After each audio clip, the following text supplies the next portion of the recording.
KONI Kota Palembang melakukan audiensi ke Dispora Kota Palembang terkait program Palembang Unggul yang merupakan program pembinaan atlet untuk memaksimalkan potensi emas di ajang Proprov 2019 di Prabu Muli. Aliudin Asral, Ketua Harian KONI Palembang, memandang perlunya program ini yang merupakan program pembinaan atlet untuk memaksimalkan potensi emas di ajang Proprov 2019 di Prabu Muli. Untuk memenuhi target perolehan medali emas di Proprov 2019, KONI Palembang membutuhkan 150 atlet yang akan dilakukan pembinaan berkelanjutan dan akan ditunjang dengan berbagai fasilitas, mulai dari uang saku selama 1 tahun penuh dengan total anggaran yang diminta sebanyak 9 miliar per tahun.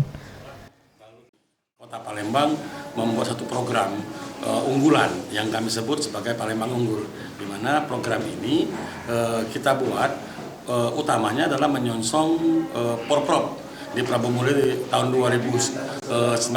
Justru itu pada hari ini bersama Kadispora dan beberapa perangkat kami mencoba menawarkan program, di mana program ini akan bersinergi berdua antara Dispora dengan KONI, merekrut atlet-atlet yang terbaik di Kota Palembang, dijadikan satu tempat yang bernama Palembang Unggul, dan ini kita akan buat mereka siap untuk bertanding pada.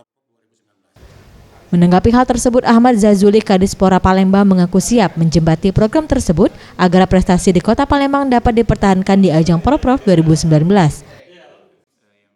Di tahun 2017 tadi, di mana memang kalau kita lihat secara umum Palembang masih juara, tapi dari sisi kualitas juga itu memang terjadi penurunan perolehan medali. Nah, ini yang kita bicarakan bagaimana ke depan agar hal seperti ini tidak terulang. Jadi langkah dan sinergi seperti apa yang bisa kita lakukan antara KONI dan.